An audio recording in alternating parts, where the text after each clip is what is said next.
Jake Miller wiped the grease from his hands and looked at the broken air recycler one more time. The machine hummed back to life as he tightened the last bolt. Another successful repair on Station Alpha, one of Earth's busiest orbital platforms. Jake had been fixing things since he was 12 years old. His father always said he had magic hands when it came to broken machinery. The comm unit on his belt buzzed. Jake pressed the button and heard his supervisor's voice. Miller, report. To Docking Bay 7 when you finish there. Some important people want to talk to you. Jake frowned. Important people never wanted to talk to mechanics like him. He was just a regular guy from Ohio who happened to be good at fixing things. His brown hair was always messy from crawling through maintenance shafts, and his clothes usually had oil stains somewhere. Not exactly the type important people usually noticed. He made his way through the station corridors, nodding to other workers he knew well. Station Alpha was like a small city floating in space. People lived and worked here for months at a time. Jake had been here for 6 months now, sending most of his pay back to Earth to help his sister, Katie, with her medical bills. Docking Bay 7 was much fancier than the usual places Jake worked. Clean white walls and polished floors made everything look important. A group of people in expensive suits stood near a shuttle with Earth government markings. Jake recognized Ambassador Lisa Carter from the news broadcasts. She was a tall woman with gray hair who always looked serious. Next to her stood Director Greg Hamilton, a man with a round face and the kind of smile that never reached his eyes. Jake had heard other workers talk about Hamilton. They said he thought regular people were beneath him. "Ah, Miller," Hamilton said when he saw Jake approaching. "Just the man we need." Jake stopped in front of the group, feeling very out of place. In his work clothes. "You wanted to see me, sir?" Ambassador Carter stepped forward. "We have an unusual opportunity for you. Jake, the Zephyrian Empire has requested a marriage alliance with Earth as part of our trade negotiations." Jake blinked. He knew about the Zephyrians from the news. They were a warrior race from beyond the outer colonies. 7 feet tall, blue skin, and strong enough to bend steel with their bare hands. They had technology Earth needed, especially their shield systems that could protect entire planets. "I'm not sure I understand what this has to do with me," Jake said slowly. Hamilton's fake smile got wider. "The Zephyrians want one of our people to marry their princess. We've chosen you for this honor." The word honor sounded strange coming from Hamilton's mouth. Jake looked around at the faces watching him. Nobody looked like this was really an honor. They looked like they were trying not to laugh. "Why me?" Jake asked. "I'm just a mechanic. Shouldn't you pick someone important? Like a diplomat or a military officer?" "The Zephyrians specifically requested someone who represents the common people of Earth," Ambassador Carter said. Her voice was carefully neutral. "Someone genuine and hardworking." Jake sensed there was more to this story, but he couldn't figure out what. "What's in it for me?" Hamilton pulled out a tablet and showed Jake a number. Jake's eyes went wide. It was more money than he could make in 10 years of repair work. "This would cover Katie's treatment," Jake said quietly. His sister needed expensive surgery that their insurance wouldn't pay for. She had been waiting for over a year, getting sicker while Jake tried to save enough money. "Plus hazard pay and a full pension if anything goes wrong," Hamilton added quickly. That last part made Jake even more suspicious. What exactly might go wrong? Ambassador Carter cleared her throat. "The Zephyrian princess is somewhat unusual. She has a rare genetic condition that makes her different from other Zephyrians. The marriage might not work out." "Different how?" "She's smaller than most Zephyrians. More fragile. Her own people consider her unmarriageable." Jake thought about this. So Earth was sending him to marry an alien princess that even her own people didn't want.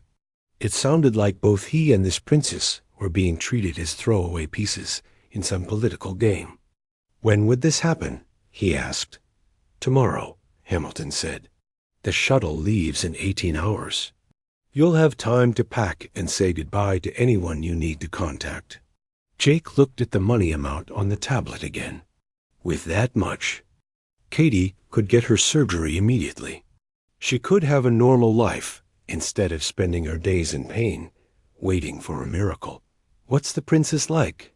Jake asked. "We don't know much about her personally," Ambassador Carter admitted. "Her name is Kirith Vel Ashara. She's 26 in Earth years. The reports say she's intelligent, but very quiet." Jake made his decision. "I'll do it." Hamilton looked surprised that Jake agreed so quickly. "Excellent. Dr. Amanda Ross will brief you on Zephyrian customs during the flight. Try not to embarrass humanity too much." As the important people walked away, Jake heard Hamilton whisper to someone, "Perfect. If this disaster ruins the trade talks, we can blame the mechanic." Jake pretended not to hear, but he understood now. They were sending him because they expected him to fail. If the marriage didn't work, they could say it was because they sent a common worker instead of someone important. Earth's reputation would be protected. He walked back to his quarters and started packing his few belongings.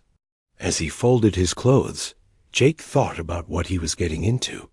He was going to marry an alien princess he had never met on a planet full of 7-foot-tall warriors who could probably kill him without trying. But Katie would get her surgery. That made everything worth it. Jake called his sister that night.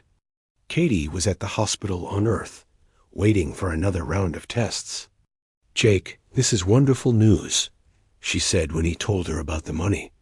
"But are you sure this is safe?" "Probably not," Jake said honestly. "But it's our best chance. Maybe our only chance. I don't want you to do something dangerous, just for me. Katie, you're the only family I have left. Besides, how bad can it be? I'm marrying a princess."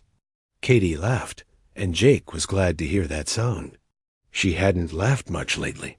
The next morning, Jake stood in the shuttle bay with a single bag of belongings. Dr. Amanda Ross was waiting for him. She was a thin woman with kind eyes who specialized in alien cultures. "Ready for the adventure of a lifetime?" she asked. Jake looked out the window at the stars. Somewhere out there was an alien world where a princess waited to marry a joke groom from Earth. "As ready as I'll ever be," he said. The journey to the Zephyrian homeworld took 3 days. Jake spent most of that time with Dr. Amanda Ross, learning about alien customs that seemed impossible to remember. Zephyrians had 17 different ways to bow, each meaning something different. They had rules about who could speak first, what colors to wear, and even how to hold your hands. "The most important thing," Dr. Ross said for the 10th time, "is to show respect for their strength. Zephyrians value power above everything else. Never challenge them directly." Jake nodded, but privately he thought the whole thing sounded exhausting. How did people live with so many rules? The ship U's Horizon dropped out of hyperspace near a blue and green planet that looked surprisingly like Earth. The difference was the 3 moons hanging in the sky and the massive space stations that surrounded the world like metal rings. "Welcome to Zephyr Prime," Dr. Ross said as they prepared to land. The shuttle touched down at a spaceport that was bigger than any city Jake had ever seen. Crystalline towers stretched up toward the sky, and bridges of light connected the buildings. Everything looked clean and perfect, like it had been built by people who never made mistakes. A delegation of Zephyrians waited for them at the landing pad. Jake's first look at the aliens made his mouth go dry. They were exactly as tall as the report said, with broad shoulders and muscled bodies that looked like they were carved from stone. Their skin was a deep blue color that reminded Jake of the ocean at twilight.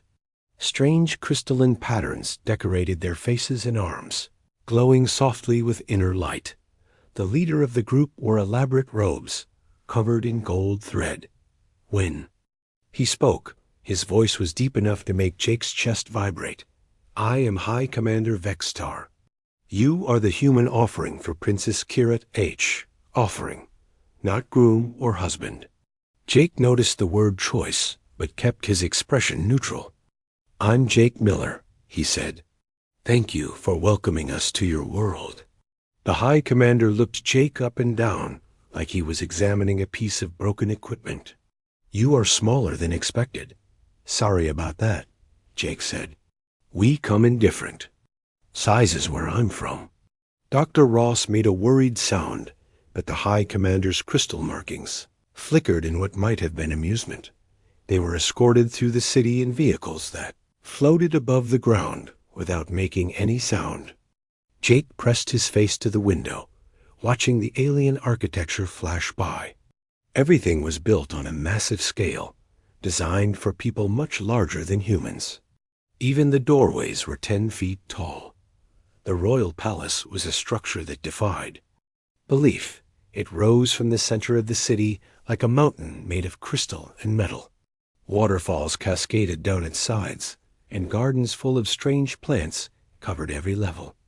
Inside, the ceilings were so high that Jake couldn't see the top. Holographic displays showed scenes from Zephyrian history, with warriors conquering worlds and building their empire. The message was clear. This was a race that had never lost a war. The princess will meet you in the ceremonial chamber, High Commander Vextar announced. Remember your place, human. The ceremonial chamber was a vast room with walls made of transparent crystal. Outside, Jake could see the 3 moons rising over the alien landscape. Hundreds of Zephyrian nobles filled the space, all of them tall and imposing in their elaborate clothing. A platform rose from the center of the floor. Standing on it was a figure that made Jake forget how to breathe. Princess Kirat was beautiful, in a way that seemed impossible.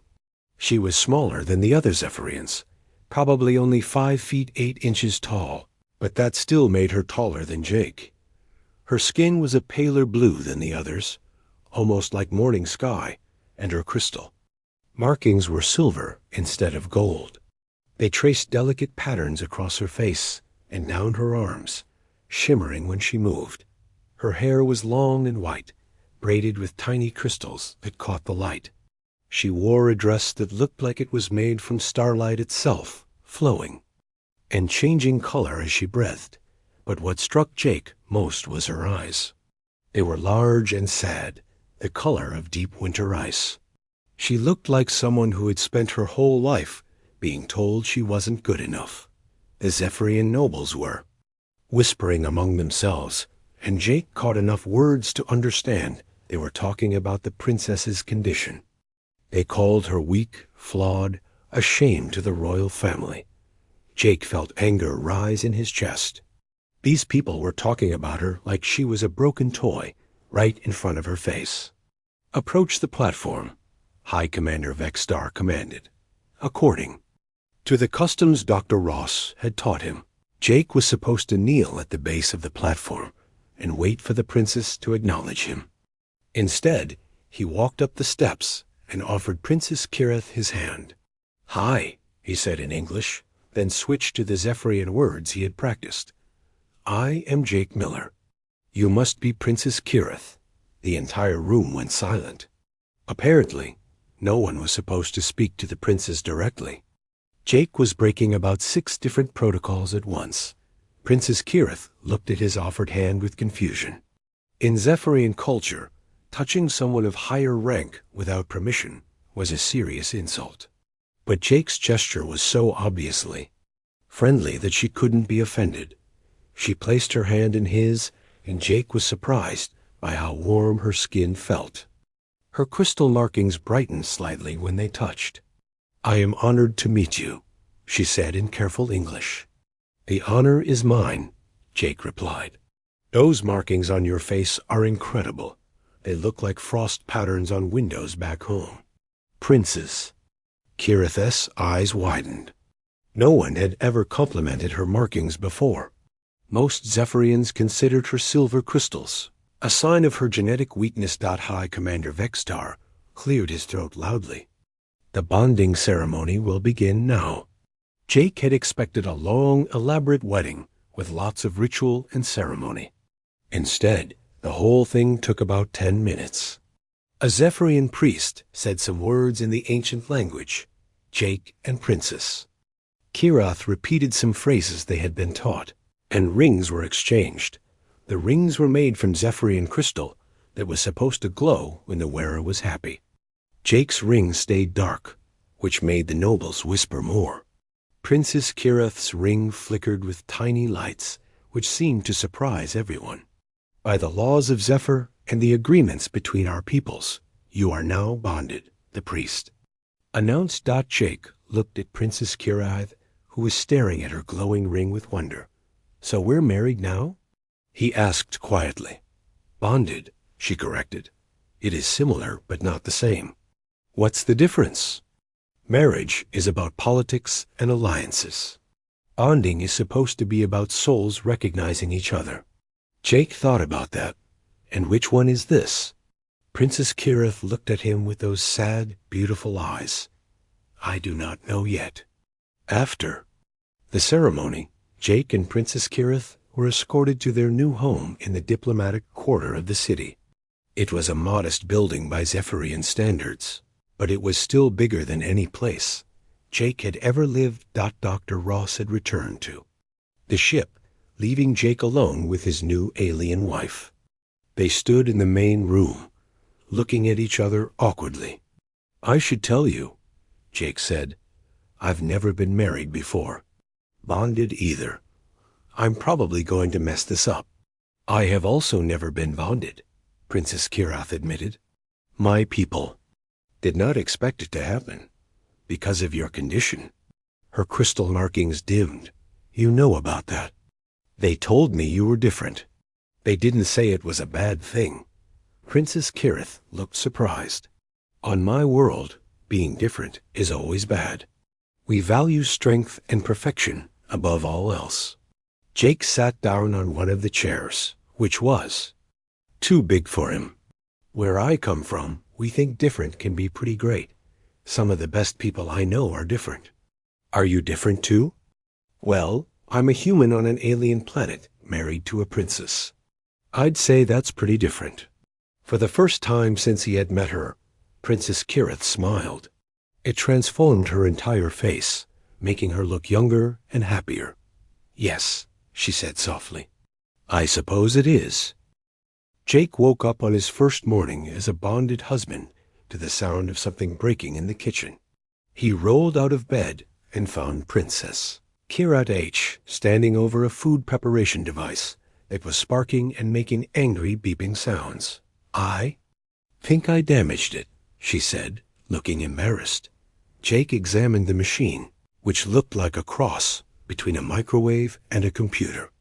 Just a loose connection, he said, opening a panel and wiggling some wires. The machine hummed back to life. Princess Kirath stared at him. How did you know how to fix that? I fix things for a living. Well, I used to anyway. Jake realized. He wasn't sure what his job was now that he was married to an alien princess. Could you teach me? She asked. To fix machines? Sure, if you want. Over the next few days, Jake found himself showing Princess Kirath how to repair various devices around their home. She was incredibly quick to learn, understanding mechanical principles that had taken Jake years to master.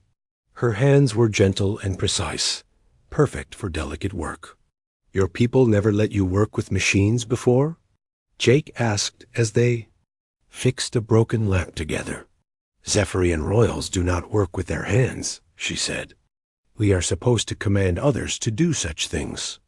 That seems like a waste. You're really good at this. Princess Kirath's crystal markings brightened slightly. Jake was starting to understand that they reflected her emotions.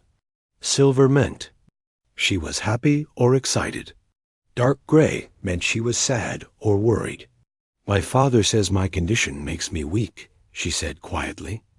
that I bring shame to our family. What exactly is your condition? Jake asked. Nobody ever explained it clearly. I was born with Velthara syndrome.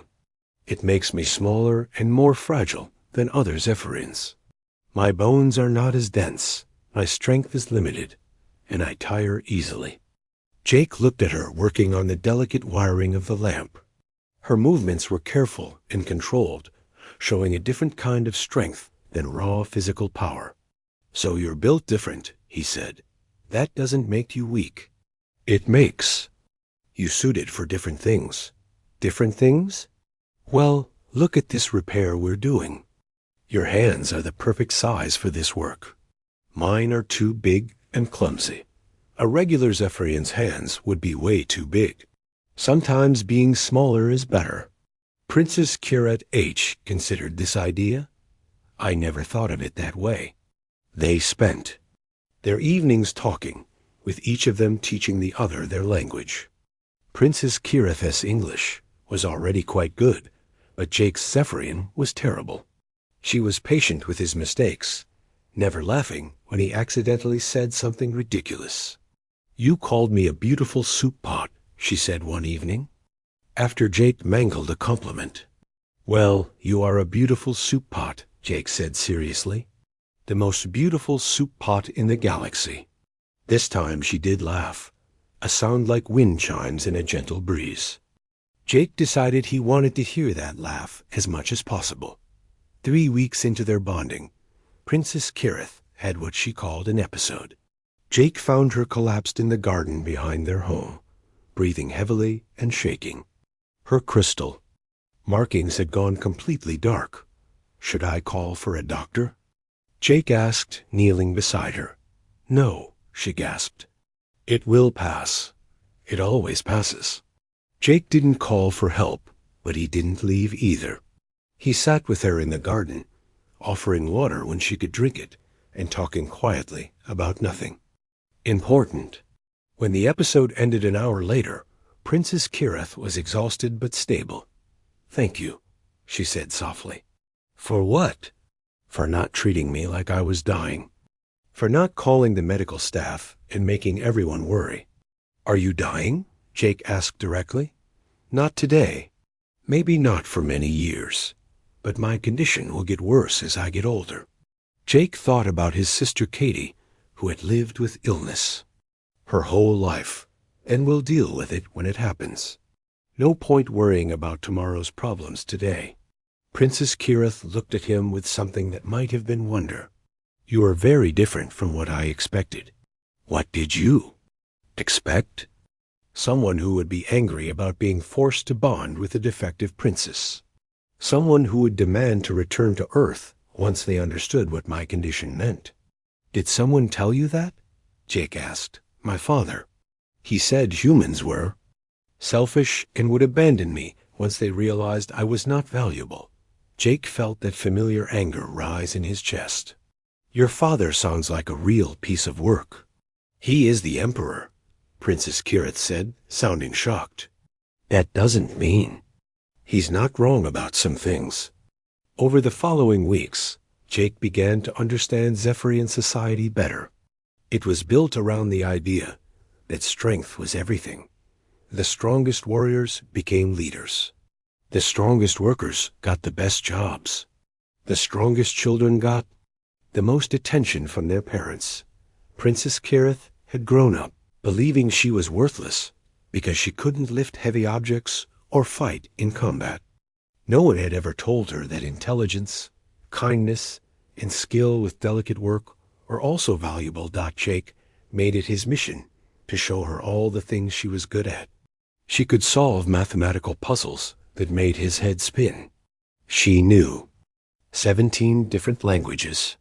She could paint pictures that looked so real, Jake thought he could step into them. You're probably the smartest person I've ever met, he told her one evening as she worked on a particularly complex repair. Intelligence is not valued highly among my people, she said. They prefer physical prowess. Then your people are missing out on something amazing. Her crystal markings glowed bright silver and Jake felt a warm sensation in his chest. Something was happening between them, something deeper than just friendship or political alliance. The feeling got stronger every day. When Princess Kirith smiled, Jake felt like the room got brighter. When she was sad, he felt an actual ache in his heart. When they worked together on projects, everything seemed to click into place perfectly. "Jake," she said one evening as they watched the 3 moons rise over the city. "Do you know what Veltar means in our language?" "No. What does it mean?" "True mate. It is a concept from our oldest legends. The idea that some souls are created to find each other across time and space." Jake looked at her profile in the moonlight. "Do you believe in that kind of thing?" "I am starting to," she said quietly.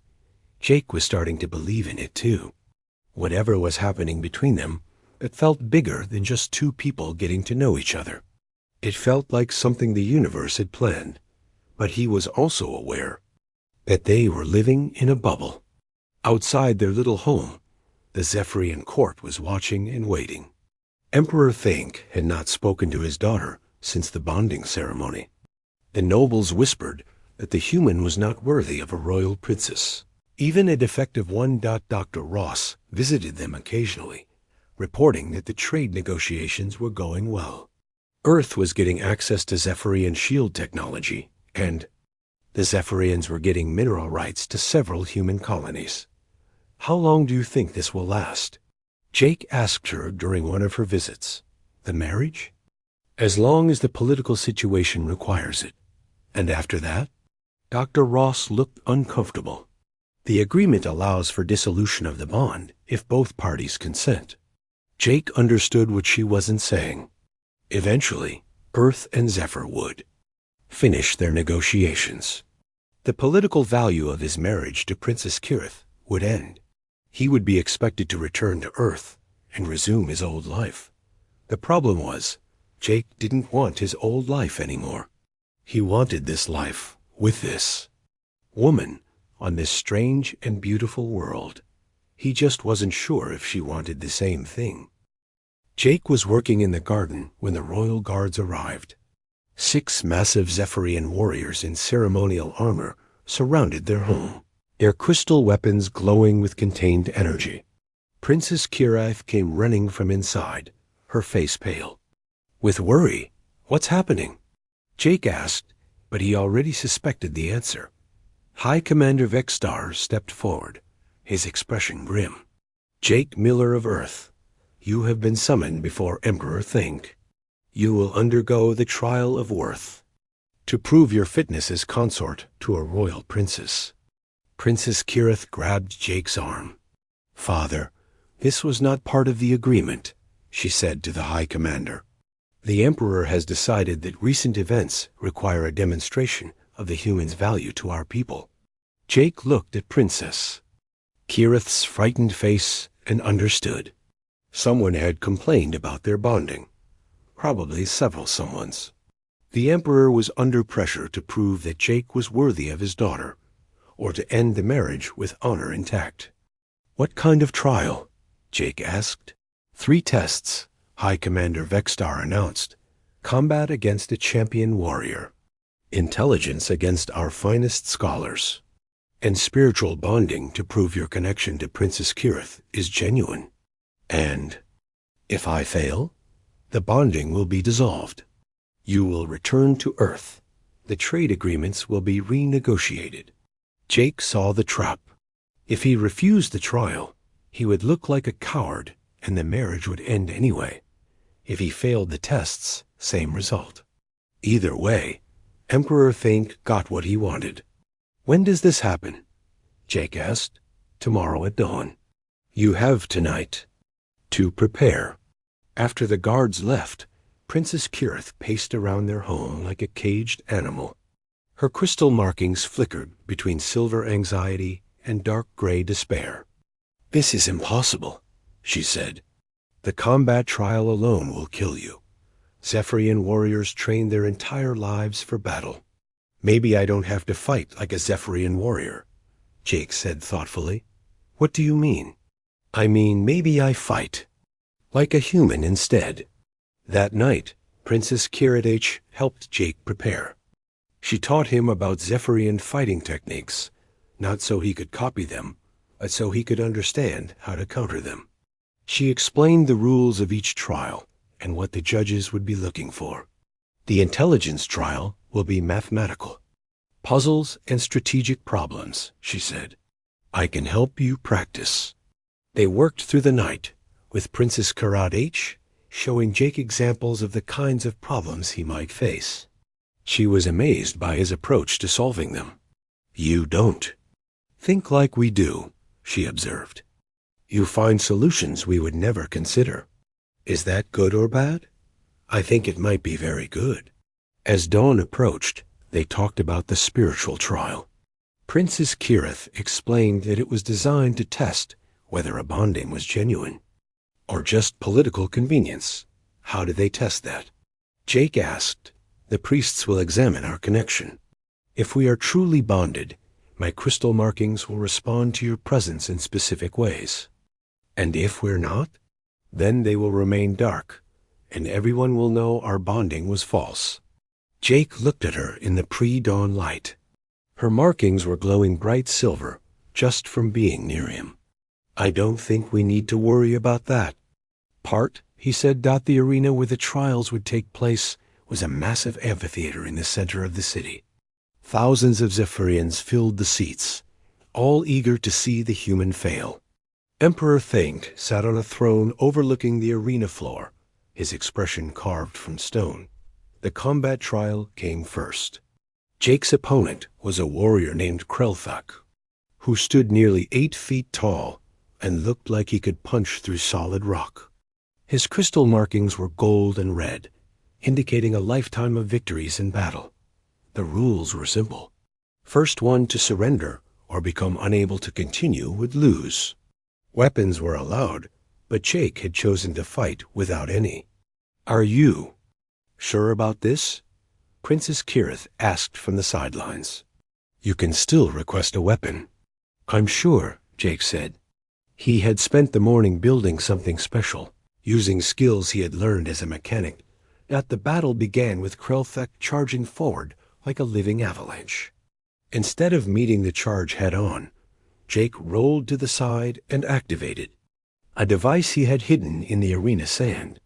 A net made from maintenance cables sprang up, tangling the warrior's legs.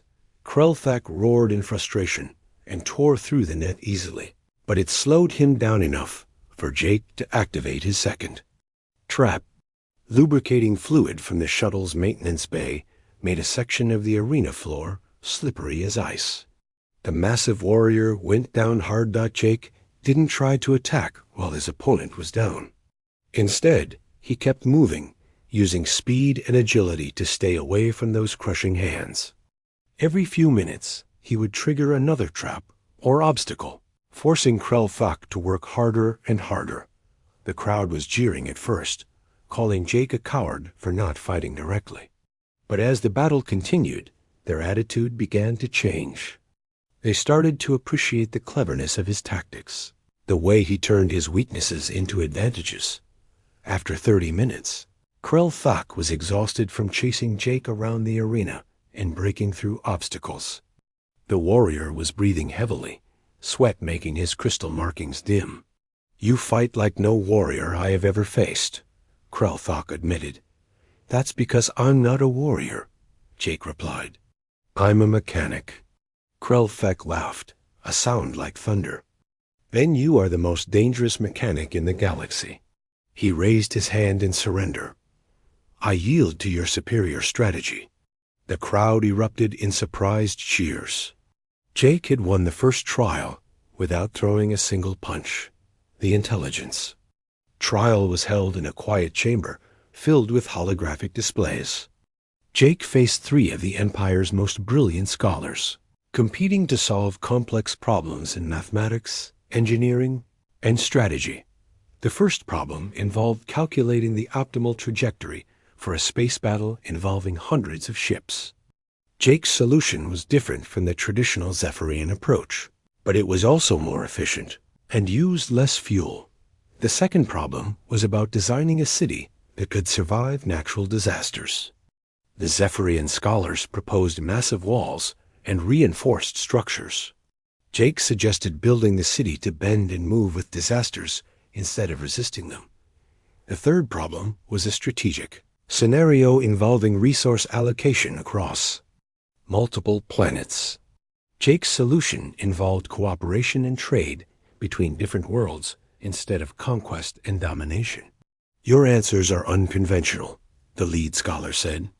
But they work, Jake replied. Indeed they do. You have passed the intelligence trial. The final trial took place back in the arena, but this time the atmosphere was different. The crowd was quiet, respectful. Word had spread about Jake's performance in the first two trials. Princess Kirith joined Jake in the center of the arena. The trial required them to demonstrate their spiritual connection in front of the entire court. Place your hands together, the high priest instructed.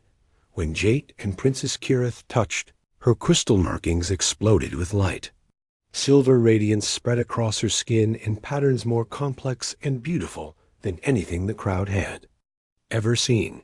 The light was so bright that people in the front rows had to shield their eyes. But the truly amazing thing happened next. Jake's wedding ring, made from Zephyrian crystal, began to glow as well. Not just a simple light, but with the same complex patterns that covered Princess Kirith's skin. The high priest stared in amazement. This is impossible. Humans do not carry the crystal resonance. Apparently this one does, Emperor Thanik said from his throne. His voice carried a mix of surprise and something that might have been respect. Princess Kirith looked at Jake with wonder. You are showing the signs of Veltar, she whispered. True mate bonding. The crowd was completely silent, awed by what they were witnessing. True mate bondings were legendary among the Zephyrians, occurring maybe once in a generation. To see one happen between a human and a princess was beyond anything they had imagined possible. The trials are complete, the high priest announced. Jake Miller of Earth has proven his worth in combat, intelligence, and spiritual bonding. The marriage is validated by the highest laws of our people. Emperor Thank stood from his throne. For a moment, Jake thought the ruler might reject the results anyway. But the evidence was too clear, the spiritual bonding too obvious to deny. Rise, Jake Miller, the emperor said formally. You have earned your place among us. As they left the arena, Princess Kirith held Jake's hand tightly. I was so frightened, she admitted. Of what? That you would fail the trials and be sent away, that I would lose you. Jake squeezed her hand. Not a chance. I've got too much invested in this marriage to give up now. What do you mean? I mean, I love you, Princess Kirith Vel Ashara. And apparently, the universe agrees that we belong together. Her crystal markings blazed with silver light, and Jake felt that warm feeling in his chest grow stronger than ever before. 3 days after the trials, Emperor Thanks summoned Jake to the royal palace. Jake walked through the massive corridors alone, wondering if this was some kind of trap. The emperor had acknowledged his victory publicly, but that didn't mean he was happy about it. The throne room was even more impressive up close. Crystalline pillars stretched up toward a ceiling that seemed to touch the sky.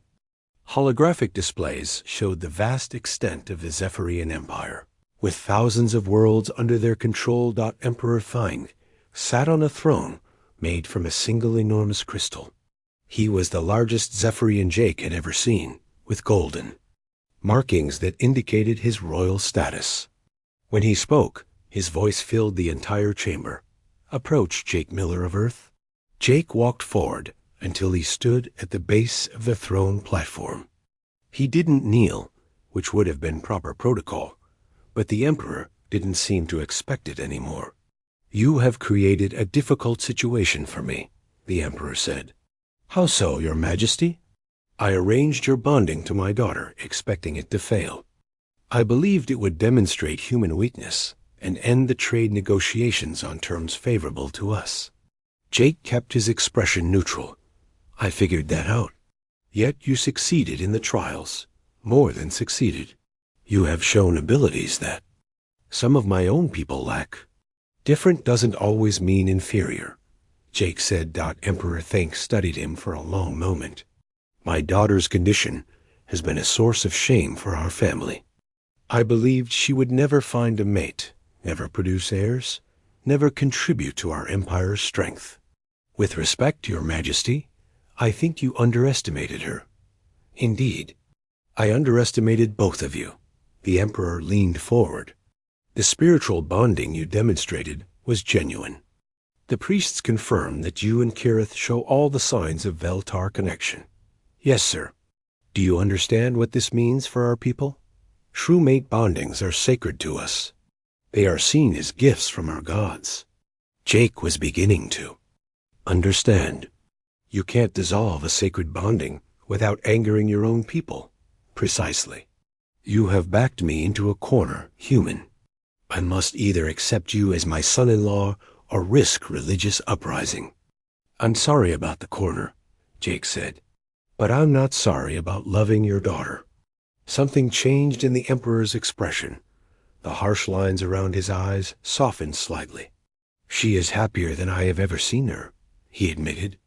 Her crystal markings glow constantly now. She laughs. She works with her hands, which horrifies the court but seems to bring her joy. She's an amazing person. She deserves to be happy. You speak of her as if she has value beyond her royal blood. She has value because of who she is, not what she was born into. Emperor Thank was quiet for several minutes, thinking. Finally, he stood from his throne and walked down to Jake's level. I have a proposal for you, he said. The trade negotiations are nearly complete. Earth will receive our shield technology and mining rights. In return, we request a permanent cultural exchange program. What kind of exchange? Humans and Zephyrians, living and working on each other's worlds, learning from each other. You and my daughter would oversee this program. Jake thought about it. That sounds like a big responsibility. It is. It would mean giving up your old life completely. You would become a citizen of both worlds, with duties to both peoples. And Princess Kirith? What does she think about this? Why don't you ask? Her yourself? A door opened, and Princess Kirith entered the throne room. She wore a simple dress instead of royal robes, and her hair was pulled back in a practical style. She looked like someone ready to work instead of someone waiting to be admired. Jake, she said, walking to his side. Father told me about his proposal. What do you think? I think it would be wonderful. We could help both our peoples understand each other better, build something new together. Jake looked at the woman he had married as a political necessity and fallen in love with. Completely. Then he looked at the Emperor, who had tried to humiliate him and ended up giving him the greatest gift of his life. I accept, he said. Emperor Thank nodded. Then you will need to undergo one more ceremony, the ritual of dual citizenship. It will permanently bind you to our world and extend your lifespan to match Kirath's. Is it dangerous? All meaningful. Changes carry risk, but the priests believe your strong spiritual bonding will protect you. The ritual took place 3 days later in the same arena where Jake had faced his trials. This time, the crowd was celebrating instead of expecting his failure. Word of the true mate bonding had spread across the planet, and Jake had become something of a folk hero. The ceremony itself was surprisingly simple. Jake stood in a circle of crystal pillars, while Zephyrian priests chanted in their ancient language. Energy flowed between the crystals, surrounding him with light that felt warm and tingly. Princess Kirith stood outside the circle, her markings glowing in rhythm with the crystal pulses. Jake could feel their connection growing stronger, like invisible threads binding their souls together. The energy reached a peak, and Jake felt something fundamental change inside him. His vision became sharper, his hearing more acute. He could sense Princess Kirith's emotions as clearly as his own. "It is done," the High Priest announced. Jake Miller is now a citizen of two worlds. Later, in their home, Jake and Princess Kirith planned their new life together. The cultural exchange program would start with a small group of volunteers from both worlds. Jake would help humans adapt to Zephyrian society while Princess Kirith H. worked with Zephyrians interested in human technology and customs. "Are you sure about this?" Princess Kirith asked. "You're giving up everything you knew for a life you can't predict." "I already gave up everything I knew when I married you," Jake said. "Besides, the best things in life are usually unpredictable." A month later, the first group of human volunteers arrived on Zephyr Prime. Among them was Dr. Amanda Ross, who had requested a permanent assignment to study Zephyrian culture. But the person Jake was most excited to see was his sister Katie. Katie had gotten her surgery using the money from Jake's marriage contract. She was healthy now, strong enough to travel between worlds and start a new life. She had volunteered for the exchange program, partly to be near Jake, but mostly because she was curious about alien medicine. "So this is the famous princess," Katie said when Jake introduced them. "She's even more beautiful than you described." "And you are Jake's beloved sister," Princess Kirith replied. "He talks about you constantly." "I hope he told you I'm the smart one in the family." "He did mention that, yes." Jake watched his sister and his wife getting to know each other, and felt a contentment he had never experienced before. Everything important to him was here, on this strange world that had become his home. 6 months later, Jake stood on a balcony, overlooking the Zephyrian capital city. The cultural exchange program was exceeding everyone's expectations. Humans were learning Zephyrian engineering techniques, while Zephyrians discovered human art and music. Trade between the worlds was booming. Princess Kirith joined him on the balcony, wrapping her arms around him from behind. Her crystal markings cast silver light across his shoulders. "Any regrets?" she asked. "About what?" "About being the joke. Groom who wasn't supposed to succeed." Jake leaned back against her, feeling the warmth of their bond flowing between them. "You know what the funny thing is?" "What?" "I really was supposed to be a joke. Earth's government sent me because they expected me to fail. Your father arranged the marriage because he expected me to embarrass humanity." "But you didn't fail." "No, I didn't. And do you know why?" "Tell me." "Because nobody expected me to actually try. They thought I'd go through the motions and collect my money. But then I met you, and suddenly the money didn't matter anymore. Suddenly, I had something worth fighting for." Princess Kirith turned him around to face her. "And what was that?" "Love, real love. The kind that makes you want to be better than you ever thought you could be." She kissed him then, her crystal markings blazing with happiness. Jake felt their souls touching across the bond they shared, and knew that whatever challenges the future brought, they would face them together. In the distance, the 3 moons of Zephyr Prime rose over the alien landscape that had become home. And Jake Miller, the mechanic from Ohio who had started as a joke, smiled at the thought of all the impossible things that had become possible through the simple act of loving someone completely. The joke, it turned out, was on everyone who had underestimated the power of human heart.